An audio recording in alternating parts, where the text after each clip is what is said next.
Event Planning and Promotion Guide, Marketing Managed. Phil Bacon. Planning an event can a fun yet grueling task.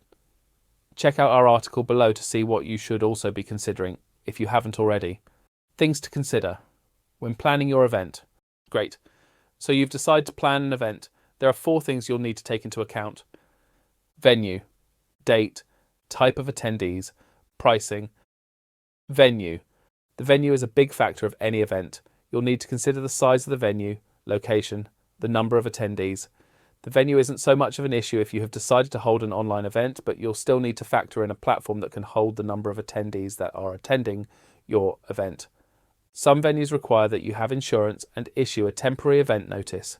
You'll either need to get your event team or admin team to complete this. Date. Choosing a date is the next step to securing your venue.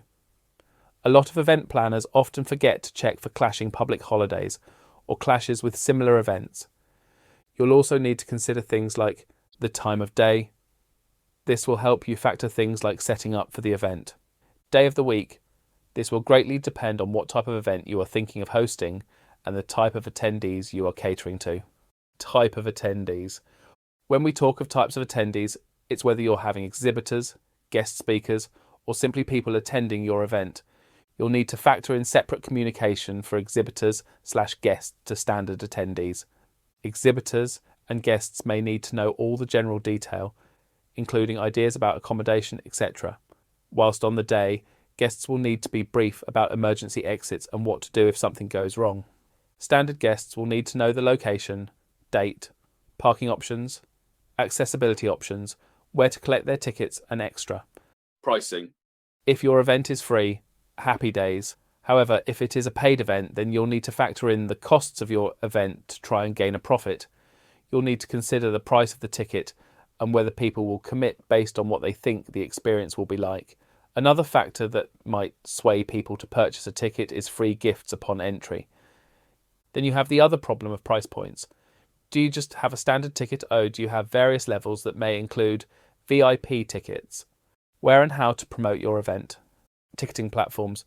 There are a whole host of platforms to advertise your event. Some are free and others are paid for. It will depend on your budget and what marketing activities you'd like included within the platform itself. Platforms such as Facebook can offer events via your company page, which can redirect traffic back to your website for attendees to purchase tickets. Marketing channels. By utilising the on-platform event options on social media, you easily be able to share your event with your audience and across a wider audience you may not have targeted yet.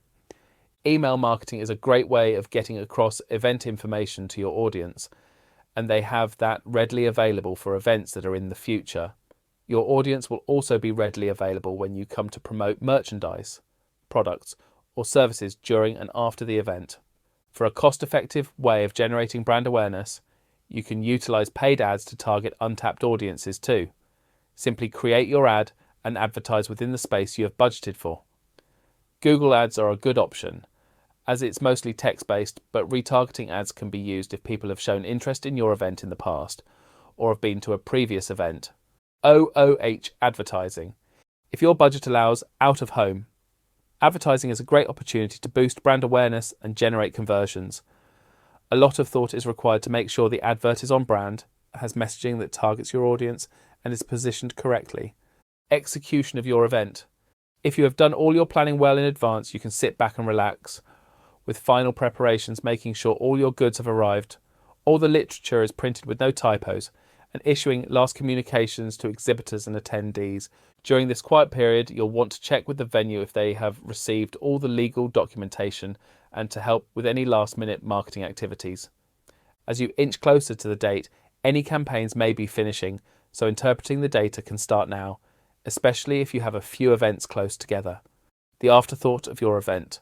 During your promotion phase, you'll hopefully have been gathering data from people who want to hear from you. This is helpful because you can promote other events, products and services, and generally start developing a customer relationship. After the event, any data you have collected on the whole can be utilised to produce a feedback survey, or the data can populate a campaign to reach out to attendees to continue developing that customer relationship. And at the event, you'll speak to people who can provide instant feedback, and you'll be able to deal with any misconceptions about your product or service. And breathe, Simply enjoy the day you've worked so hard towards. We are beyond. Marketing Managed provides a full review, streamlining and optimization service that will take your marketing and advertising to the next level. Please see our range of services or complete the form to discuss your needs with us. Straightforward approach. We always start by finding out about your business. It's unique. Then we get to work on planning, building your strategy and adding sizzle to your marketing. Our combined backgrounds are a combination of both generalist and digital marketers, largely focused on digital marketing and also how it can be blended with offline marketing. It has meant that we have had to be hands-on and strategic,